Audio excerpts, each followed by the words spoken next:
Imagine a city where you ski a snowy mountain in the morning, paddle the ocean in the afternoon, and watch the World Cup at night.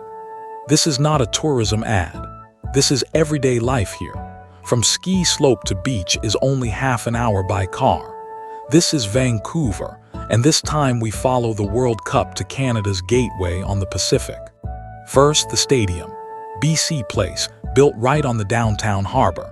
Its white roof rises like an open umbrella, one of the largest cable-supported retractable roofs in the world. On a clear day, it can open in about 10 minutes, letting the sunlight pour straight onto the pitch.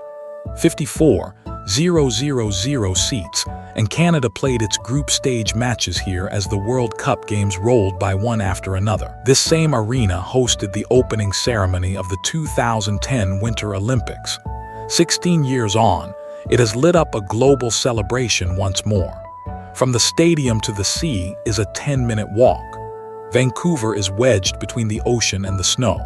In front lies the Pacific, and behind rise the North Shore Mountains, capped with snow most of the year.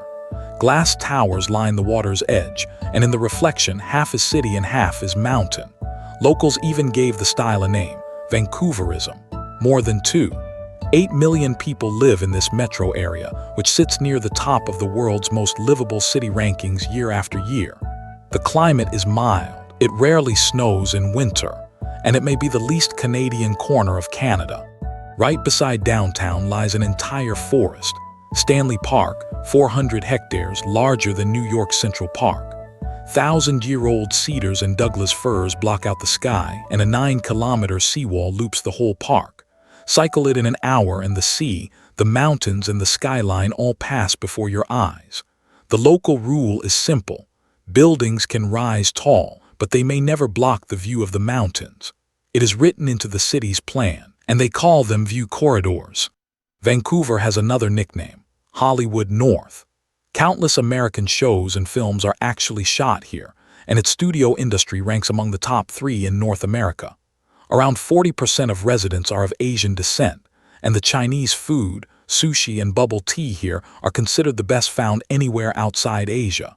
Its Chinatown is the oldest in Canada, 140 years old, where Cantonese and Mandarin work as well as English on the street. In Richmond's night markets and tea houses, many immigrants say the same thing.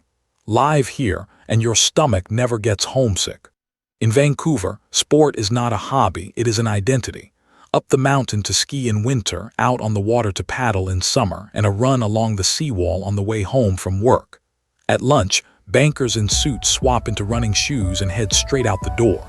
The floodlit ski runs of Grouse Mountain hang right above the city, and from the top you can see every light below.